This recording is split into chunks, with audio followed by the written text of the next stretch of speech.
शाम जी, ये कलयुग का दौर मिटाइए, दुनिया बचाइए, धरती पे आइए राम जी, ये कलयुग का दौर मिटाइए, दुनिया बचाइए, धरती पे आइए राम जी, तेरी जरूरत है तू ही hello hello hello hello hello hello hello hello, हाँ जी 1 2 3 mike check. Hello hello hello hello hello. जरूरत है तू ही मन मूरत है सीता माँ की बातें बताइए, लोरियां सुनाइए, कराइए सैर चारों धाम की, ये कलयुग का दौर मिटाइए, दुनिया बचाइए, धरती पे आइए Ram ji.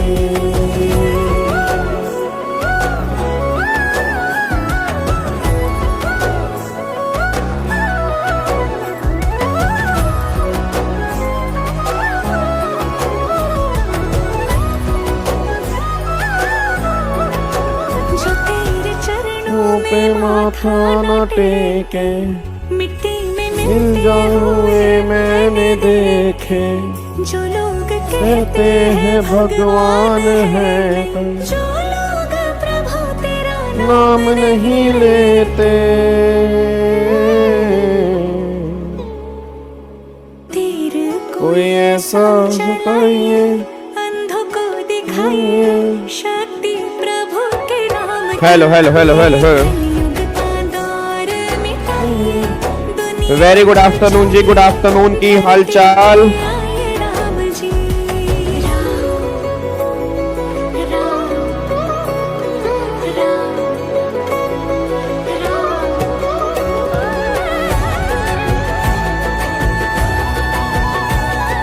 Ram Siya Ram,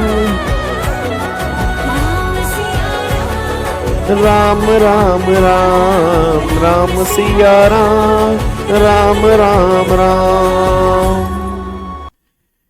very good afternoon ji, good afternoon Manya, good afternoon Devansh, good afternoon Akshay, good afternoon Darshan, Avani, Tuba, Gupta, Vaibhav, very good afternoon ji. क्या हाल चाल हैं आप सभी के? चलो जी, बहुत बढ़िया बढ़िया ही होना चाहिए। तो आ जाओ फटाफट से अपनी रिवीजन हम स्टार्ट करते हैं जी। आज वाली क्लास में हमें छोटे छोटे इत्तू इत्तू से, पता है कित्तू कित्तू से, इत्तू इत्तू से 2 चैप्टर आज हमें करने हैं। मतलब मैं 2 चैप्टर नहीं बोलूंगा, 2 टॉपिक बोलूंगा, बट ये 2 टॉपिक ऐसे हैं कि इनमें से भी कई बार क्वेश्चन बन जाता है और आपको जान के हैरानी होगी इसमें से क्वेश्चन बना हुआ है। ठीक है ना? तो इसको लाइटली मत लेना, ये मत सोचना कि सर छोड़ सकते हैं क्या, तो कुछ भी नहीं छोड़ सकते, क्वेश्चन कहीं से भी बन सकता है। अब वो 2 टॉपिक हमारे कौन से हैं? एक तो टॉपिक हमारा है अकाउंट्स एंड रिकॉर्ड्स वाला जी, एक तो टॉपिक जो हमें डिस्कस करना है वो अकाउंट्स एंड रिकॉर्ड्स वाला डिस्कस करना है, और एक टॉपिक जो हमें डिस्कस करना है वो टीडीएस और टीसीएस वाला डिस्कस करना है। बस ये पर ध्यान दो, ठीक है जी। तो एक तो टॉपिक हमें यहां पे डिस्कस करना है अकाउंट्स एंड रिकॉर्ड्स वाला, ये टॉपिक हमें डिस्कस करना है, और दूसरा जो हमें डिस्कस करना है वो टीडीएस और टीसीएस वाला टॉपिक डिस्कस करना है। ये 2 टॉपिक जो हैं वो आज वाली क्लास में हमें डिस्कस करने हैं। ठीक है, चलो अब एक बार फटाफट से आ जाओ जी, इसकी रिवीजन स्टार्ट करते हैं। तो सबसे पहले हम डिस्कस करते हैं अकाउंट्स एंड रिकॉर्ड्स वाला टॉपिक।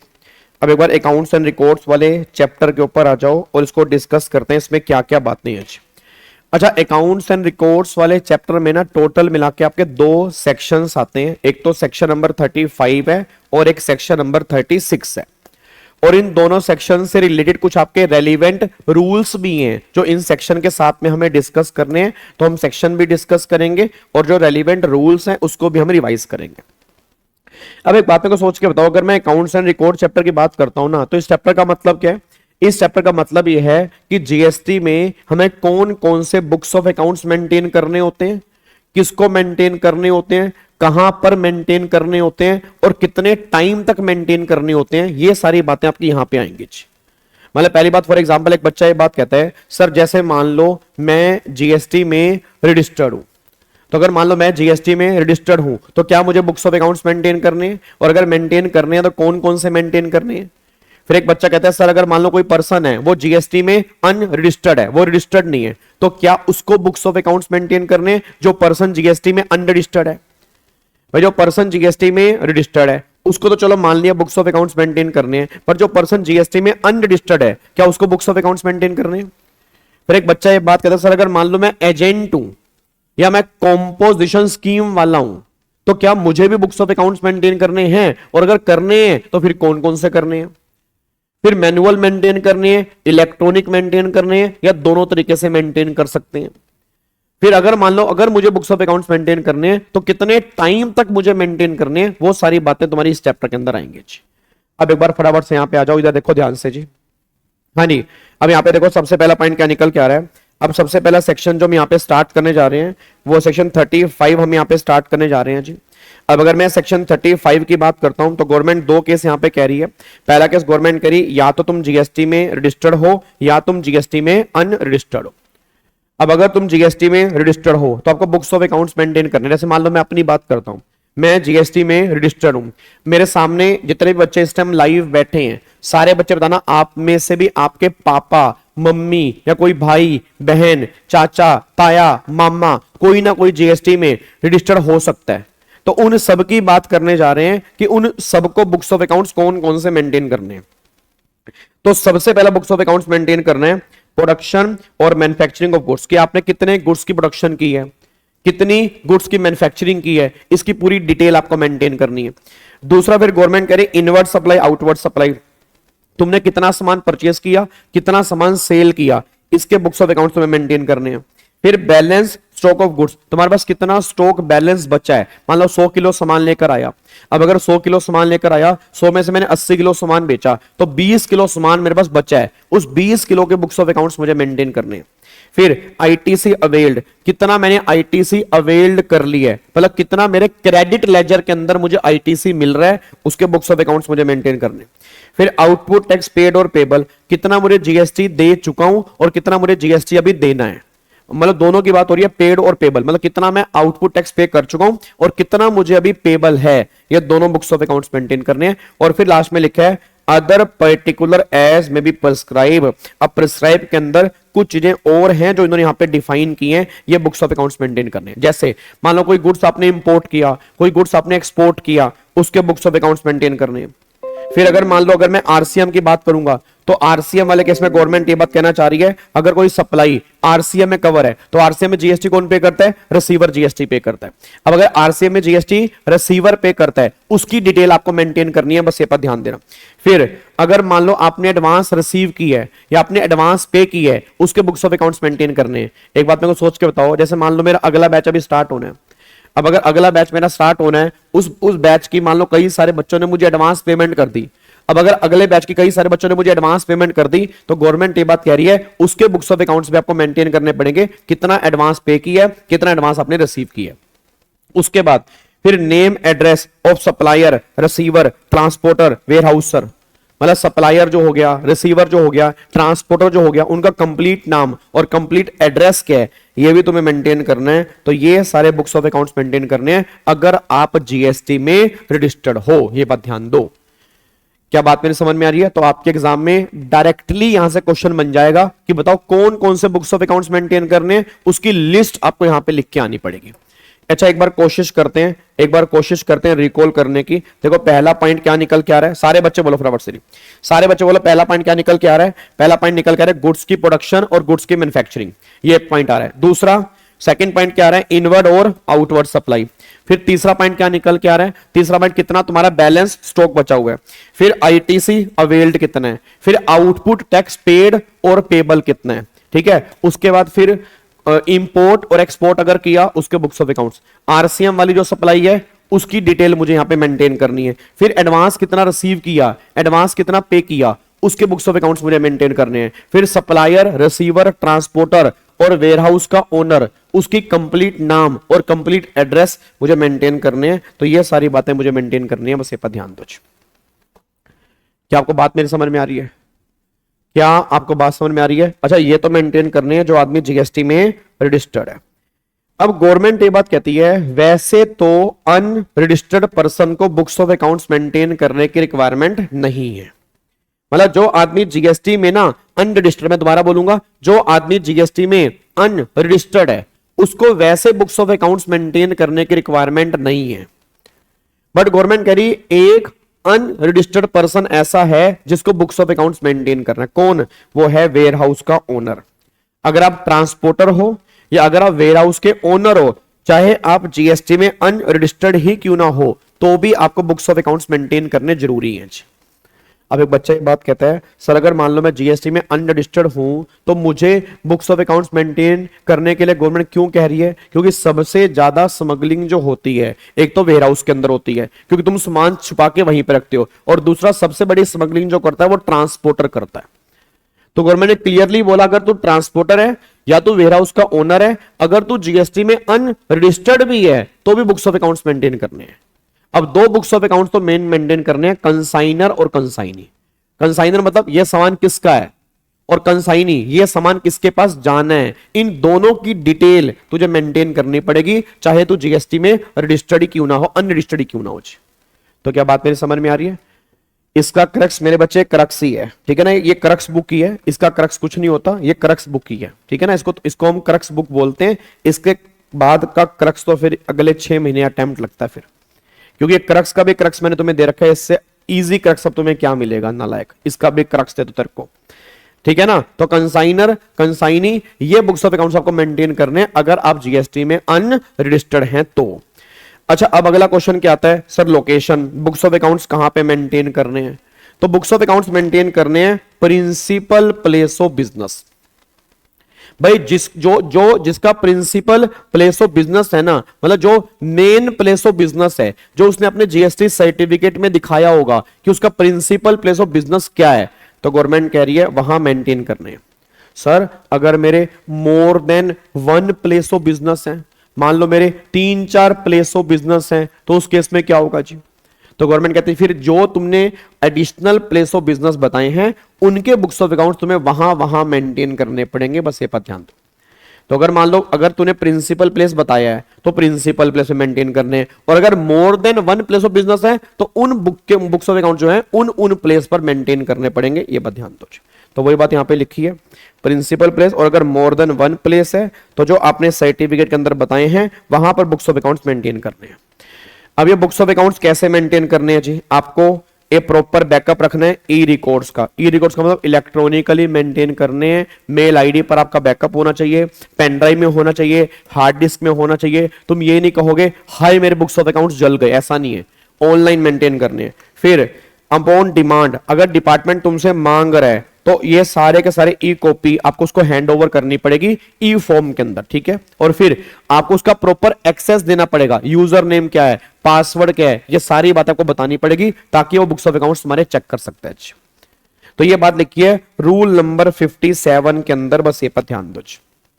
क्या बात मेरी समझ में आ रही है?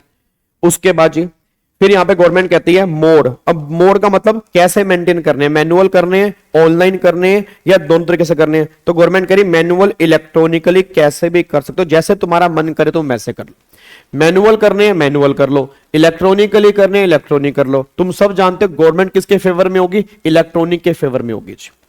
और यार बड़ी बड़ी एमएनसी कंपनी जो हैं या बड़ी बड़ी फर्म्स है या बड़ी बड़ी कंपनी है वो सारे इलेक्ट्रॉनिकली ही मेंटेन करती हैं। आजकल मैनुअल कोई नहीं करता, पर हाँ छोटे मोटे बिजनेसमैन है वो अभी भी मैनुअल मेंटेन करते हैं। तो गवर्नमेंट ने इसलिए बोला कि मैनुअल ऑनलाइन तुम जैसे भी मेंटेन कर सकते हो। हाँ जी बिल्कुल, टैली में अगर आप मेंटेन कर रहे हो बिल्कुल वैलिड है। टैली में कर रहे हो या किसी सॉफ्टवेयर के थ्रू कर रहे हो तो बिल्कुल वैलिड है, कोई दिक्कत वाली बात नहीं है। फिर पावर ऑफ कमिश्नर। अब कमिश्नर के पास पावर है कि वो कुछ लोगों को एडिशनल बुक्स ऑफ अकाउंट्स करने को बोल सकता है और कुछ लोगों के बुक्स ऑफ अकाउंट्स कम भी कर सकता है। ये पावर कमिश्नर के पास है।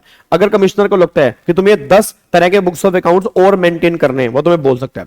अगर कमिश्नर को लगता है कि ये 6 बुक्स ऑफ अकाउंट्स तुम्हें मेंटेन नहीं करने तो उसके पास ये दोनों पावर है, एडिशनल बुक्स ऑफ अकाउंट्स और रिलैक्सेशन बुक्स ऑफ अकाउंट्स, दोनों वो तुम्हें बोल सकता है।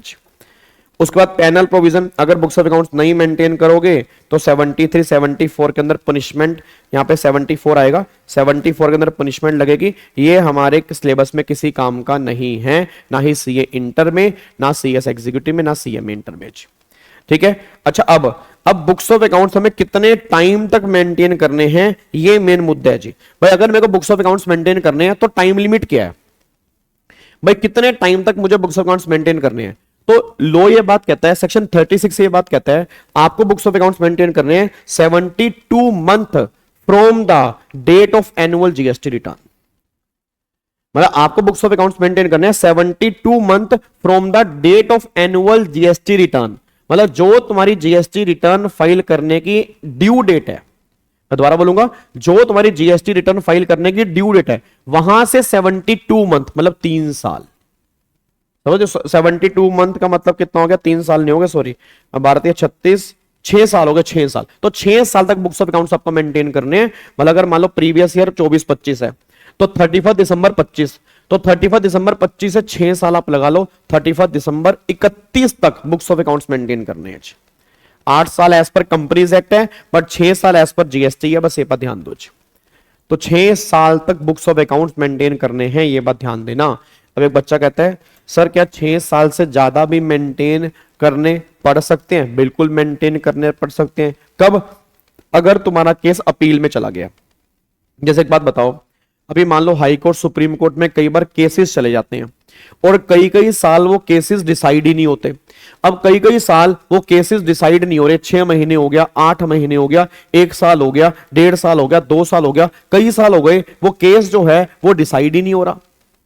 अब अगर इतने साल हो गए वो केस डिसाइड नहीं हो रहा, तो गवर्नमेंट कह रही है बुक्स ऑफ अकाउंट्स, फिर टाइम लिमिट मान लो वो 6 साल की निकल गई तो क्या होगा?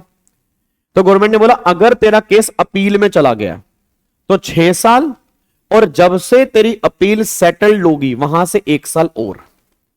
मतलब नॉर्मल जो 6 साल की लिमिट है वो तो है ही है, और जब तेरा केस सेटल्ड हो गया वहां से 1 साल और, विच एवर इज लेटर, यहां तक बुक्स ऑफ अकाउंट्स मेंटेन करने हैं। तो रटने वाला बच्चा ये बात ध्यान दे, 6 साल तो है ही है, 6 साल से ज्यादा भी हो सकता है, 6 साल से कम नहीं हो सकता, क्योंकि विच एवर इज लेटर लिखा है। अगर तेरी अपील सेटलमेंट की डेट पहले है मतलब वहां से 1 साल, और 6 साल बाद में है तो 6 साल, और अगर अपील बाद में सेटल्ड हुई तो वहां से 1 साल जो होगा तो ऑब्वियस सी बात है वो ज्यादा आएगा। तो गवर्नमेंट ये बात कह रही है 6 साल मत मानना, 6 साल से ज्यादा भी हो सकता है। अगर तेरा केस अपील में चला गया तो जब अपील सेटल्ड हुई वहां से 1 साल और 6 साल विच एवर इज लेटर, यहां तक बुक्स ऑफ अकाउंट्स मेंटेन करने हैं, बस ये पर ध्यान दो। क्या आपको बात मेरी समझ में आ रही है? पक्का पक्का, कोई दिक्कत वाली बात तो नहीं है? क्या इसको लॉक कर सकते हैं? डन, ठीक है। तो ये बुक्स ऑफ अकाउंट्स मेंटेन करने की बात है। अच्छा, इसके अलावा कुछ additional books of accounts service provider को भी मेंटेन करने पड़ते हैं। अब सर्विस प्रोवाइडर को कौन कौन से बुक मेंटेन करने पड़ते हैं कि उसने इनपुट सर्विस कौन सी ली है, उसने आईटीसी कितना अवेल किया है, उसने आउटपुट सर्विस कौन सी दी है, ये सारी की सारी बातें भी सर्विस प्रोवाइडर को मेंटेन करनी जरूरी होती हैं। तो ये बुक्स ऑफ अकाउंट्स मेनली यहां पे निकल के आते हैं। तो आपके एग्जाम में क्वेश्चन इसमें 2 तरह से बन सकता है। एक तो वो तुमसे ये पूछ लेंगे बताओ कौन कौन से बुक्स ऑफ अकाउंट्स हैं, एक वो तुमसे ये पूछ लेंगे कितने टाइम तक मेंटेन करने हैं, या तीसरा क्वेश्चन ये पूछ लेंगे कि मेंटेन कहां पे करने हैं। ये 3 तरह के क्वेश्चन बनते हैं, कौन कौन से, कहां मेंटेन करने हैं और कितने टाइम तक मेंटेन करने हैं। ये 3 क्वेश्चन बस इस चैप्टर के अंदर से बन सकते हैं। ठीक है जी। अच्छा, एक पॉइंट यहां पे और ध्यान देना, यहां पे ना 2 बुक्स ऑफ अकाउंट्स ऐसे हैं जो कॉम्पोजिशन सप्लायर को मेंटेन नहीं करने पड़ते। ये मैंने मैराथन के अंदर भी कराया था। जिन बच्चों ने मेरी मैराथन देखी थी अभी जीएसटी की, वो 8 घंटे वाली, ये मैंने उसके अंदर भी कराया था कि 2 बुक्स ऑफ अकाउंट्स ऐसे हैं जो मेंटेन नहीं करने पड़ते कॉम्पोजिशन वालों को। कौन कौन से याद है? एक तो स्टॉक और दूसरा डिटेल ऑफ टैक्स।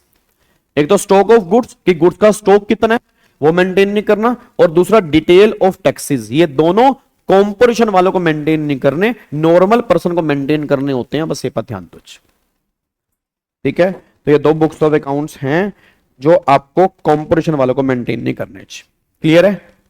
हाँ, स्टॉक और टैक्स की डिटेल। ठीक है जी। अब अगले पॉइंट पर आओ जी। अब अगला यहाँ पे टॉपिक हमारा आ रहा है टीडीएस और टीसीएस का। अब सबसे पहले हम टीडीएस की बातें करते हैं, फिर हम टीसीएस की बातें करेंगे। तो यहां पर बातें जो हैं ये सारी आपका सेक्शन 51 है, ये टीडीएस का है। अब देखो, जो तुमने इनकम टैक्स में टीडीएस का चैप्टर पढ़ा और जो तुम जीएसटी में टीडीएस का चैप्टर पढ़ोगे ना, दोनों के अंदर फर्क है। पहले बता दूं, आज रात को सारे बच्चे 9 बजे पहुंच जाना। मैं आपको डेली इसलिए याद करवाता हूं क्योंकि कई नालायक बच्चे हैं वो भी सोए हुए हैं, उनको पता नहीं कि रात को 9 बजे क्या हो रहा है, वो बहुत बड़ा नुकसान कर रहे हैं अपना, और जो अटेंड कर रहे हैं वो उनको बताएंगे उनको कितना फायदा हो रहा है। तो आज वाली क्लास में हमें 9 बजे टाइम ऑफ सप्लाई वाले क्वेश्चन करने हैं। अगर वो टाइमली हो जाता है उसके बाद फिर आज हम वैल्यूएशन वाले क्वेश्चन भी करेंगे, और उससे अगला चैप्टर जो फिर हम करेंगे वो हम करेंगे आरसीएम का या आईटीसी का। ठीक है ना। तो क्वेश्चन की प्रैक्टिस बहुत जरूरी है जीएसटी की, अगर तुम्हें जीएसटी में पूरे में से पूरे नंबर लेने हैं तो आपसे हाथ जोड़ के। और हाँ, जीएसटी के हम टोटल लाइबिलिटी वाले क्वेश्चन भी करेंगे, जैसे इनकम टैक्स में हमने क्वेश्चन किए थे वैसे हम जीएसटी के भी करेंगे, बट अभी हम चैप्टर वाइज चल रहे हैं। फिर कुछ टाइम के बाद मैं टोटल लाइबिलिटी वाले क्वेश्चन के ऊपर भी आ जाऊंगा। क्या बात मेरी समझ में आ रही है? चलो अब यहां पे एक बार फटाफट से आओ जी। अब अगर मैं टीडीएस की बात करता हूं ना, अब जो तुमने टीडीएस का लो इनकम टैक्स में पढ़ा तो वो सेम लो जीएसटी में नहीं है। अब जीएसटी में ना सेक्शन 51 है टीडीएस का। पहली बात, टीडीएस का लो जैसे इनकम टैक्स में तो काफी जगह पर है, मतलब ब्रोकरेज पर है, कमीशन पर है, लॉटरी पर है, बैटिंग पर है, गैम्बलिंग पर है, रेंट पर है, उसके बाद कमीशन पे हो गया, फिर आपका प्रोफेशनल फीस पे हो गया, टेक्निकल फीस पे हो गया, फिर आपका इंटरेस्ट पे हो गया, डिविडेंड पे हो गया। काफी सारी आइटम्स है जहां पे टीडीएस कटता है, बट यहां पे ऐसा नहीं है। यहां पे गवर्नमेंट कह रही है अगर आपका कॉन्ट्रैक्ट है, और कॉन्ट्रैक्ट भी किनके साथ है? कॉन्ट्रैक्ट आपका है सेंट्रल गवर्नमेंट या स्टेट गवर्नमेंट के साथ, या लोकल अथॉरिटी के साथ, या गवर्नमेंट एजेंसी के साथ, या ऐसी अथॉरिटी के साथ जिसमें 51% जो है वो गवर्नमेंट का स्टेक है, या किसी सोसाइटी के साथ, या पीएसयू के साथ। अगर तुम्हारा कॉन्ट्रैक्ट इनके साथ है, अगर तुम्हारा कॉन्ट्रैक्ट जो है इनके साथ है। अच्छा, अगर मेरा कॉन्ट्रैक्ट गवर्नमेंट के साथ है, मान लो मैंने बोला जी, गवर्नमेंट ने बोला तुम्हें सड़क बनानी है, मैं कहा मैं हाईवे बना के दे दूंगा। मैंने कहा ये हाईवे बनाने के ना मैं 50 लाख रुपए चार्ज करूंगा। अब अगर हाईवे बनाने के 50 लाख रुपए चार्ज करूंगा तो यहां पर कौन किसको पेमेंट करेगा? गवर्नमेंट पेमेंट करेगी मुझे, या मैं पेमेंट करूंगा गवर्नमेंट को? तो ऑब्वियस बात है गवर्नमेंट पेमेंट मुझे करेगी।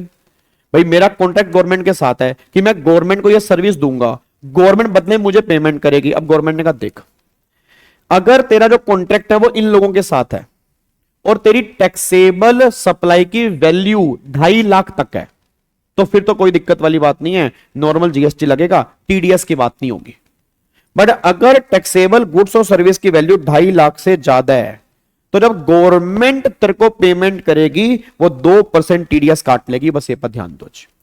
तो आज अगर मान लो तुम्हारा कॉन्ट्रैक्ट गवर्नमेंट के साथ है और पेमेंट बनती है 50 लाख, तो पूरे 50 लाख पर गवर्नमेंट कह रही 2% टीडीएस कटेगा और बाकी पेमेंट जो है वो तुम्हें मिल जाएगी। तो 2.5 लाख तक गवर्नमेंट ने बोला टीडीएस नहीं कटेगा, 2.5 लाख के बाद टीडीएस जो है वो 2% के रेट से कटेगा। बस ये पर ध्यान दो। ठीक है, अब यहां पे एक्सेप्शन देखो। एक्सेप्शन का मतलब क्या है कि यहां पे टीडीएस नहीं कटेगा। कब नहीं कटेगा? आप रटने वाला बच्चा एक बात ध्यान दे, अगर जो डिडक्टर है, अगर ये डिडक्टर आपस में ही सर्विस का लेन देन कर रहे हैं तो टीडीएस नहीं कटेगा। क्रक्स ही है, मतलब पीएसयू पीएससी के साथ कॉन्ट्रैक्ट कर रहा है, पीएसयू गवर्नमेंट के साथ, गवर्नमेंट पीएसयू के साथ, तो अगर आपस में डीलिंग कर रहे हैं तो कोई टीडीएस का लोन नहीं कटेगा, चाहे वैल्यू 2.5 लाख से ऊपर ही क्यों ना हो। मतलब अगर डिडक्टर के साथ कोई कॉन्ट्रैक्ट कर रहा है और पेमेंट की बात हो रही है, no TDS on those cases पे। हाँ ऑब्वियस ही बात है ना, जो पेमेंट करेगा वो टीडीएस काटेगा, और पेमेंट करने वाली गवर्नमेंट है तो गवर्नमेंट टीडीएस काटेगी और 2% से काटेगी, 1% सीजीएसटी, 1% एसजीएसटी। तो गवर्नमेंट ने बोला अगर आपस में लेन देन कर रहे हो टीडीएस नहीं करेगा। दूसरा, अगर सप्लाई, अच्छा यहां पे और की बजाय एंड आएगा जी, ये एंड कर लेना, यहां पे एंड आएगा। अगर सप्लायर की location and place of supply same state में है, मतलब अगर supplier and place of supply same state में है और रिसीवर डिफरेंट स्टेट में है, तो गवर्नमेंट ने बोला उस केस में टीडीएस के प्रोविजन एप्लीकेबल नहीं होंगे। ये बात ध्यान दो, क्योंकि रिसीवर दूसरी स्टेट में, तो रिसीवर उसका आईटीसी क्लेम नहीं कर पाएगा, मतलब क्रेडिट क्लेम नहीं कर पाएगा। और बच्चा कह रहा है सर जैसे टीडीएस कट जाता है या टीसीएस जो होता है तो क्या उसका हमें बेनिफिट मिलता है? बिल्कुल मिलता है बाद में। सर कैसे मिलता है? तो जैसे मान लो टीडीएस कट गया, हम बाद में जीएसटी पे करेंगे तो बेनिफिट कैसे मिलेगा? तो गवर्नमेंट ये पैसा जो टीडीएस और टीसीएस वाला पैसा है तुम्हारे कैश लेजर में डाल देती है। कैश लेजर, क्रेडिट लेजर नहीं, कैश लेजर। याद है तुम्हारा कैश लेजर का बैलेंस होता है, जो तुम बैलेंस पेमेंट करते हो वो कैश में पेमेंट करते हो, तो गवर्नमेंट कह रही पैसा हम तुम्हारे कैश लेजर में डाल देंगे, वहां से तुम रिफंड क्लेम कर लो, हमें कोई दिक्कत नहीं है। तो सिंपल सी बात यहां ध्यान रखना कि भैया जो भी तुम्हारा टीडीएस टीसीएस कटता है तो टेंशन लेने वाली बात नहीं है, उसका तुम्हें क्रेडिट लेजर में तो पैसा नहीं जाता, बट जो टीडीएस टीसीएस कटा वो तुम्हारे कैश लेजर में जाएगा, उसको तुम वहां से भी यूज कर सकते हो। बस ये पर ध्यान दो। ठीक है, अब देखो यहां पे जी, अब टीडीएस का डिडक्टर, टीडीएस कब काटेगा? पेमेंट और पेमेंट क्रेडिटेड इस टाइम पर, रेट 2%, 1 सीजीएसटी 1 एसजीएसटी। अब किस वैल्यू पर कटेगा? तो जो आपकी इनवॉइस की वैल्यू है उसमें से जीएसटी और सेस हटा दो, क्योंकि जीएसटी पर टीडीएस नहीं कटता, जीएसटी हटाने के बाद जो वैल्यू आएगी उस वैल्यू पर टीडीएस कटेगा। अब आगे देखो जी, पेमेंट कब करनी होती है? अगले महीने की 10 तारीख से पहले आपको टीडीएस पे करनी होती है, नेक्स्ट मंथ की 10 तारीख की। जीएसटीआर 7, याद है जीएसटीआर 7, जीएसटीआर 7 भरनी है। फिर सर्टिफिकेट होता है टीडीएस का, दैट इज जीएसटीआर 7A होता है, जो 5 दिन के अंदर अंदर जिसका टीडीएस कटा है उसको जमा होता है। टीडीएस सर्टिफिकेट देना पड़ता है कि हाँ भाई तुम्हारा टीडीएस कट चुका है, इसका फॉर्म नंबर है जीएसटीआर 7A, मतलब नॉर्मल फॉर्म नंबर है जीएसटीआर 7, इसका फॉर्म नंबर जो है वो 7AH। उसके बाद अगर आप टीडीएस नहीं काटते तो 18% पर एनम एंड पेनल्टी लगेगी 10,000 और डिफॉल्ट विच एवर्स हायर, मतलब तो 18% पर एनम का इंटरेस्ट है, और जितना टीडीएस नहीं काटा वो और 10,000 रुपए, इनमें से जो हायर होगी उतनी पेनल्टी भी आपको देनी पड़ेगी। फिर लेट फीस कितनी लगेगी? 100 रुपए पर डे से लेके मैक्सिमम 5,000 तक की लेट फीस आपके हाथ में एप्लीकेबल होगी। फिर क्या आप रिफंड क्लेम कर सकते हो टीडीएस का? यस, बट वो कैश लेजर के थ्रू होगा, क्रेडिट लेजर से नहीं होगा। आप पैसा जाएगा कैश लेजर में और फिर आप उसका बाद में रिफंड क्लेम कर लो, हमें कोई दिक्कत नहीं है, बस ये पर ध्यान दो। क्या बात मेरी समझ में आ रही है? सर काटते क्यों हैं? सेम इनकम टैक्स वाला लॉजिक है, क्योंकि गवर्नमेंट को पैसा एडवांस में चाहिए होते हैं, क्योंकि गवर्नमेंट को पैसा मेरे बच्चे एडवांस में चाहिए, इसलिए गवर्नमेंट टीडीएस काटती है। और सेम इनकम टैक्स में नहीं होता, टीडीएस का बाद में रिफंड मिल जाता है, तो वही सेम बात यहां पर है कि वहां पर भी तो टीडीएस की एडजस्टमेंट हो जाती है ना बाद में, यहां पर भी सेम केस है। यहां पर भी गवर्नमेंट ये बात कहना चाह रही है कि जो तुमने टीडीएस पे किया उसके हम बाद में एडजस्टमेंट कर लेंगे, बट हमें पैसा एडवांस में चाहिए, हमें ट्रांसपेरेंसी चाहिए, हमको डर है कि तुम कोई बोगस इनवॉइस ना काट दो, इसलिए हम तुम्हारे पर कंट्रोल रखना चाहते हैं, इसलिए गवर्नमेंट कॉन्सेप्ट लेकर आई है टीडीएस का, बस ये पर ध्यान दो।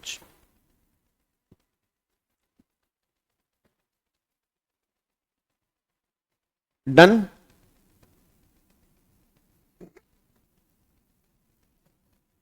लॉक कर दे जी। चलो अब देखो यहां पे जी, अब इंपॉर्टेंट पॉइंट देखो, इंपॉर्टेंट पॉइंट में क्या है? No TDS on nil rated और exempted supply, it means TDS apply on taxable supply और गुड्स और सर्विस और बहुत, मतलब टीडीएस जो है वो टैक्सेबल सप्लाई पर, मैंने आपको कहा था ना एग्जम्प्टेड पे नहीं है।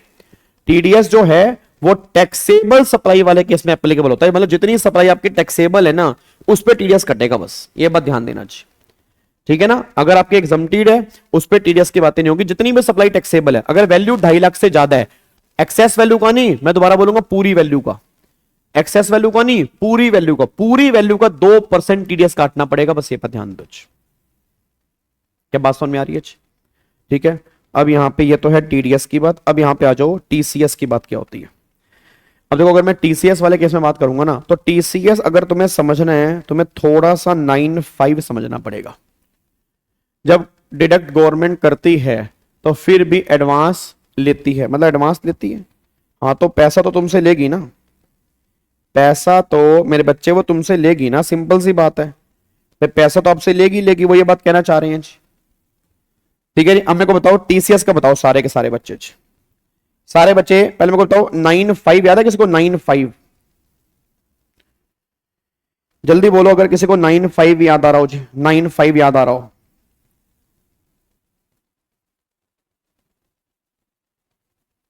हाँ नहीं, किसी को 9(5) याद आ रहा है? 9(5) हाँ ईसीओ वाला याद है। अब मैंने आपको कल वाली क्लास में 9(5) बताया था, याद करो। 9(5) के अंदर मैंने कहा था वो 4 सर्विस होती हैं, एक तो वो अपनी सर्विस होती है हमारी कौन सी, एकोमोडेशन की वाली, हाउस कीपिंग की सर्विस होती है, फिर आपकी ट्रांसपोर्टेशन की सर्विस होती है, और फिर आपकी वहां पे सर्विस होती है अपना रेस्टोरेंट वाली, स्विगी जोमेटो वाली सर्विस होती है। तो वहां पर मैंने कहा था कि अगर ये 4 सर्विस ईसीओ के थ्रू प्रोवाइड करवाई जा रही है तो ईसीओ जीएसटी पे करेगा, सप्लायर और रिसीवर जीएसटी पे नहीं करेंगे। अब मेरा क्वेश्चन है, जिन केस में ईसीओ जीएसटी पे नहीं करेगा उस केस में क्या होगा? जैसे मैं तुम्हें एग्जांपल देता हूं, जैसे मान लो यहां पे ये मिस्टर एक्स है, ये मिस्टर वाई है, और ये बीच में मान लो अमेज़न है, बीच में कौन है? अमेज़न है। ये मिस्टर एक्स है, ये मिस्टर वाई है, और बीच में कौन है? अमेज़न है। अब एक्स जो है ना वो अमेज़न के थ्रू वाई को सामान बेच रहा है, मैं दोबारा बोलूंगा, एक्स अमेज़न के थ्रू वाई को सामान बेच रहा है। अब गवर्नमेंट ने कहा ये बता तू एक्स एक्स सुन, ओए ओए सुन, एक्स तू अमेजोन के थ्रू जो सामान वाई को दे रहा है वो क्या दे रहा है, क्या दे रहा है?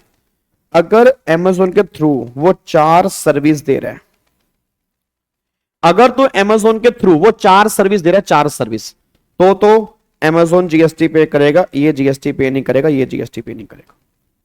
पर अगर तो अमेजोन के थ्रू 4 सर्विस नहीं दे रहा, अदर सर्विस दे रहा है, इन चारों सर्विस को छोड़ के, या तो अमेजोन के थ्रू गुड्स की सप्लाई कर रहा है।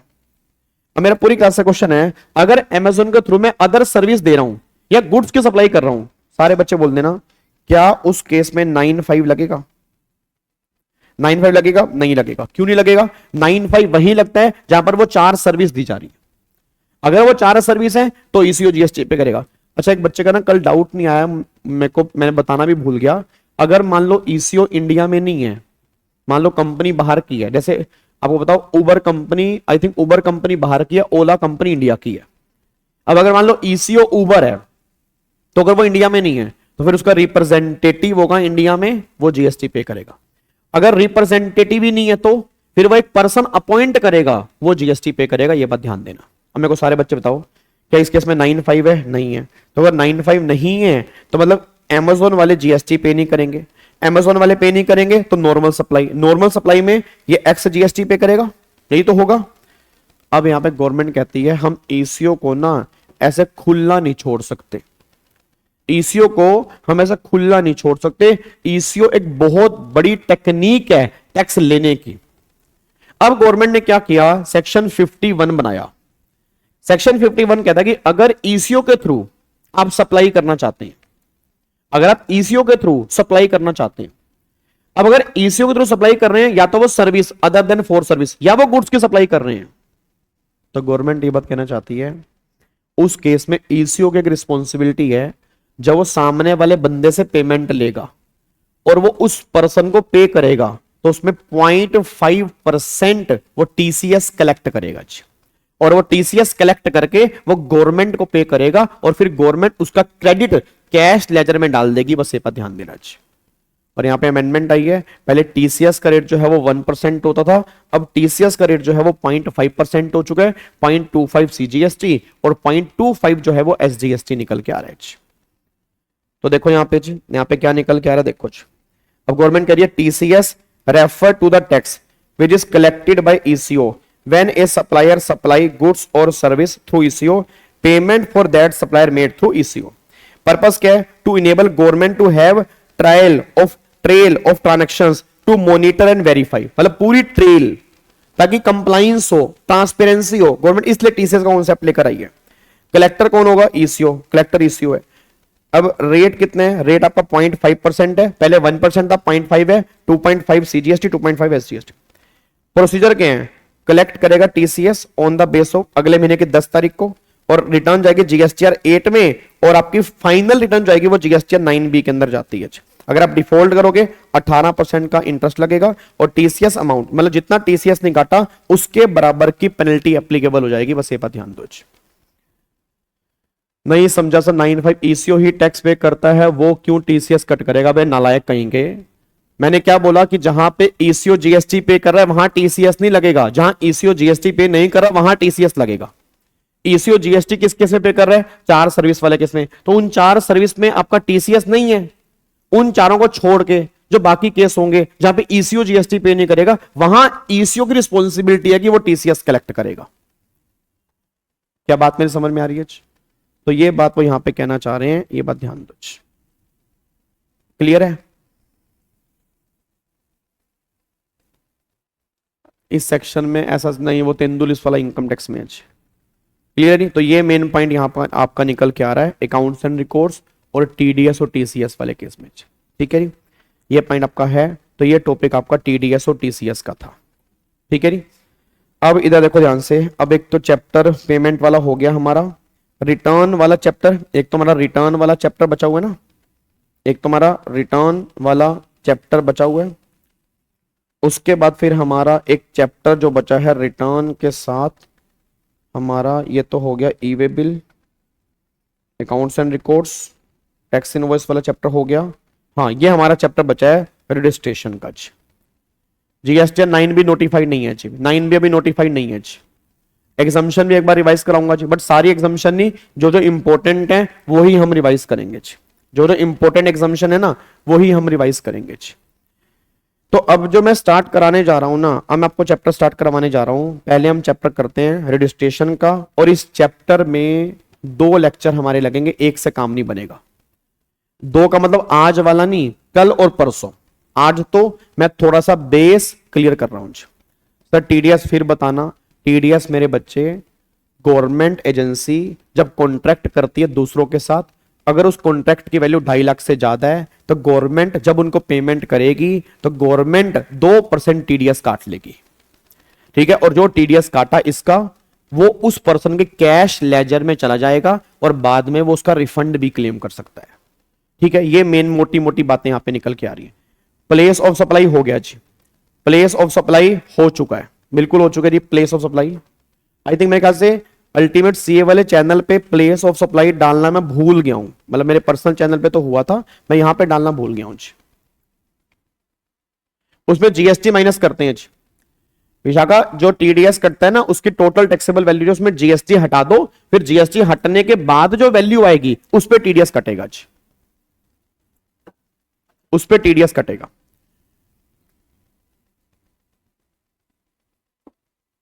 चलो इधर देखो ध्यान से, अब ये चैप्टर जो मैं रिवाइज करवाने जा रहा हूं ना भाई, ये इंपॉर्टेंट है भाई, ये 100% इंपॉर्टेंट है। आप ये मान के चलो कि एग्जाम में क्वेश्चन पक्का बनेगा जी।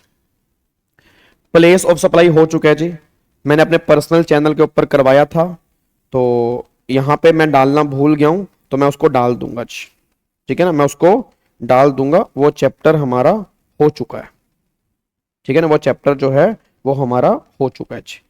चलो इधर सुनो ध्यान से, अब यहां पे एक बार फटाफट से आ जाओ, इधर देखो ध्यान से। अब अगर मैं यहां पे सिंपल सी बात करता हूं जी, अगर मैं यहां पे सिंपल सी बात आपकी करता हूं, इस चैप्टर का ना, इस चैप्टर को किस डेट तक क्लास चलेगी, बस मैक्सिमम 22 तारीख तक हमारा पूरा जीएसटी हो जाएगा। फिर 22 तारीख के बाद भी मैं आऊंगा, 22 तारीख के बाद भी मैं आऊंगा, बट फिर मैं सिर्फ क्वेश्चंस प्रैक्टिस कराऊंगा जी। फिर मैं अभी तो दिन में एक बार क्वेश्चन प्रैक्टिस हो रहे हैं, फिर मैं दिन में 2 बार कराऊंगा जी, फिर मैं दिन में 2 बार कराऊंगा जी। पेमेंट ऑफ टैक्स भी हो चुका है, पेमेंट ऑफ टैक्स आईटीसी के साथ नहीं हुआ हमारा, अभी आईटीसी वाला चैप्टर हमने रिवाइज नहीं किया क्या, क्या कर लिया? आईटीसी वाला चैप्टर हम रिवाइज मेरे ख्याल से कर चुके हैं, तो मेरे को याद आ रहा है। Liability ledger, credit ledger, cash ledger कैसे यूज करना है, हो गया ना? हाँ तो मैराथन में ही तो कह रहा हूं, मैराथन में तो किया था 8 घंटे वाली मैराथन में, पेमेंट और आईटीसी। ये नालायक है ना जो पूछ रहे हैं।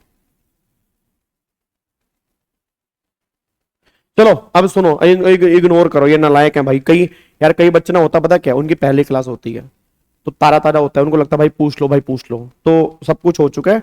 अब 2-3 चैप्टर हमारे बच्चे हैं, बस वो हम रिवाइज करने जा रहे हैं। इधर सुनो ध्यान से, अब यहां पे अब जो चैप्टर हम यहां पे रिवाइज कर रहे हैं वो चैप्टर हमारा है रजिस्ट्रेशन अंडर जीएसटी। अब इस चैप्टर का ना थोड़ा सा ना बेस समझना कि थोड़ा सा बेस क्या है। सेक्शन नंबर 22 से लेके सेक्शन नंबर 30 तक, मैं दोबारा बोलूंगा, सेक्शन नंबर 22 से लेके सेक्शन नंबर 30 तक जितने भी सेक्शंस हैं वो सारे रजिस्ट्रेशन के हैं। सेक्शन नंबर 22 से लेके सेक्शन नंबर 30 तक आपके जितने भी सेक्शंस हैं वो सारे के सारे आपके रजिस्ट्रेशन के हैं। अब 22, 23, 24 ये 3 सेक्शन ऐसे हैं जो मोस्ट इंपॉर्टेंट सेक्शन हैं आपके एग्जाम के पॉइंट ऑफ व्यू से, 22, 23 और 24। फिर सेक्शन नंबर 25 से लेके सेक्शन नंबर 30 तक के सेक्शन जो है ना वो प्रोसीजर बेस्ड सेक्शन है। क्या सेक्शन है? Procedure based. अब मैं सिर्फ तुम्हें ना अलग अलग सेक्शन में क्या कल हम रिवाइज करेंगे वो बताने जा रहा हूं, ताकि जब मैं कल से रिवीजन कराऊं ना तुम्हारे दिमाग में ये ना हो कि भाई चल क्या रहा है, क्योंकि चैप्टर बहुत इंपॉर्टेंट है, थोड़ा सा टेक्निकल है, आपको समझना पड़ेगा कि इस चैप्टर में है क्या, और थोड़ा सा लेंदी भी है। अब अगर मैं रजिस्ट्रेशन की बात करता हूं तो सबसे पहला सेक्शन है 22। 22 क्या है? 22 है पर्सन लायबल फॉर रजिस्ट्रेशन। याद है मैंने कहा था 10 लाख की लिमिट होती है, 20 लाख की लिमिट होती है, 40 लाख की लिमिट होती है। तो कहां 10 लाख की लिमिट है, कहां 20 लाख की लिमिट है, कहां 40 लाख की लिमिट है, वो सारी बातें सेक्शन नंबर 22 के अंदर है। Section number 23, person not liable for registration, कि कौन से पर्सन ऐसे हैं जो लाइबल ही नहीं है, इन्हें करवाना ही नहीं है, ये बाहर हैं। गवर्नमेंट कह रही अगर तुम यहां पे कवर हो गए, तुम्हें करवाने की रिक्वायरमेंट नहीं है, तुम्हें कोई जीएसटी में रजिस्ट्रेशन नहीं लेना, ये 23 है। फिर एक सेक्शन है 24 है मैंडेटरी या कंपलसरी रजिस्ट्रेशन। मैंडेटरी या कंपलसरी रजिस्ट्रेशन, क्या बात मेरी समझ में आ रही है? मैंडेटरी या कंपलसरी का मतलब क्या है कि गवर्नमेंट कह रही इन केस में तुम्हें रजिस्ट्रेशन लेना ही पड़ेगा। मतलब अगर तुम इसमें कवर हो जाते हो ना, कोई 10 लाख की लिमिट नहीं, कोई 20 लाख की लिमिट नहीं, कोई 40 लाख की लिमिट नहीं, रजिस्ट्रेशन इज कंपलसरी, रजिस्ट्रेशन लेना पड़ेगा, यह बात ध्यान देना चाहिए। ये 24 है। फिर एक सेक्शन हमारे सामने आएगा, सेक्शन नंबर 25 है where and when applied to registration, कि हमें रजिस्ट्रेशन के लिए कब अप्लाई करना होता है। जैसे याद है मैंने कहा था 30 दिन में अप्लाई करना होता है। एनआर और सीटीपी वाले केस में तुम्हें 5 दिन पहले अप्लाई करना होता है। तो फिर तुम्हें आधार ऑथेंटिकेशन की रिक्वायरमेंट होती है, और किस किस केस में आधार ऑथेंटिकेशन की रिक्वायरमेंट नहीं होती है, वो सारी बातें 25 में है। ये सारी बातें 25 में है। फिर एक सेक्शन आएगा 26 है डीम्ड रजिस्ट्रेशन। अब तुम सब जानते हो रजिस्ट्रेशन जो होता है वो स्टेट वाइज होता है, और कौन सी स्टेट में होता है? ओरिजिन स्टेट में, जहां से सामान जाएगा। अगर दिल्ली से हरियाणा में सामान बेचना है तो दिल्ली में होगा जी।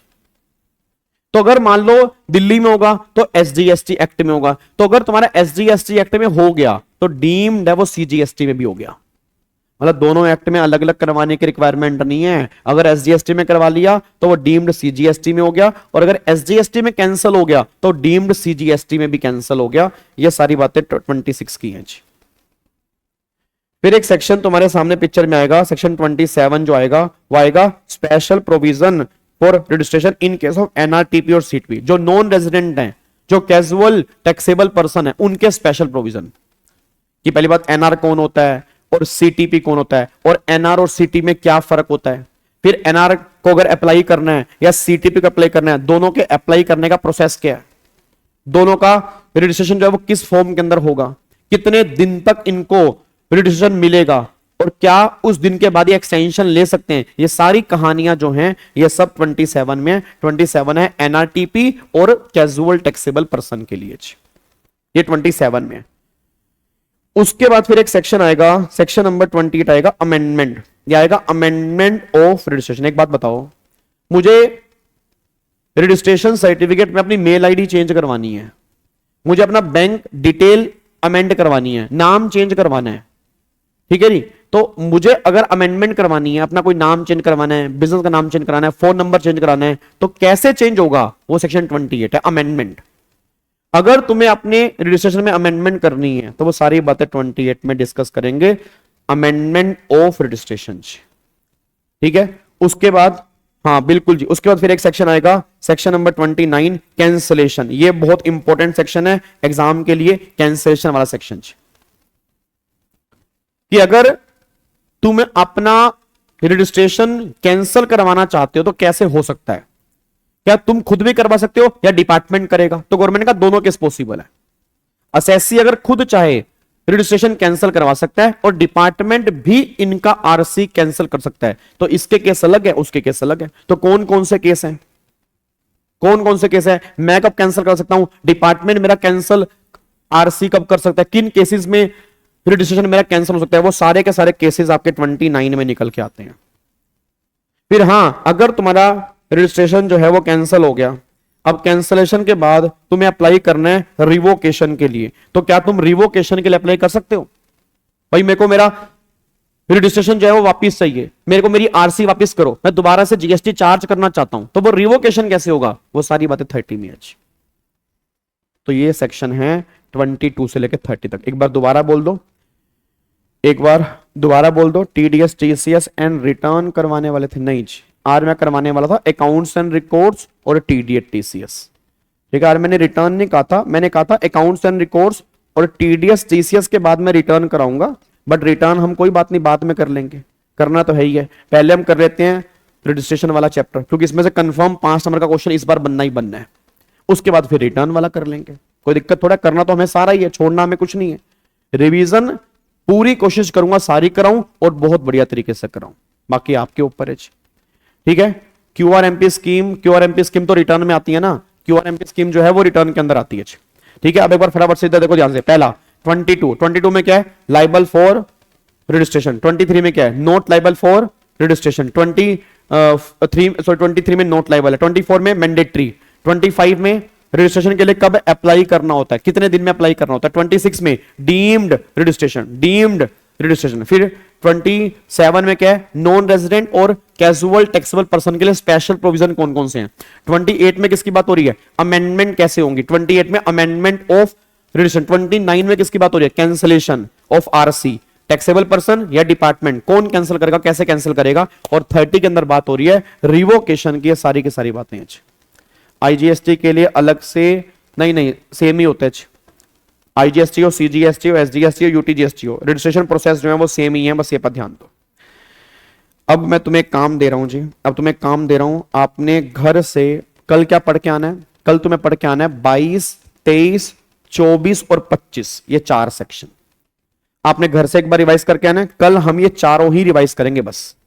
26, 27, 28, 29, 30 ये हम करेंगे परसों रिवाइज।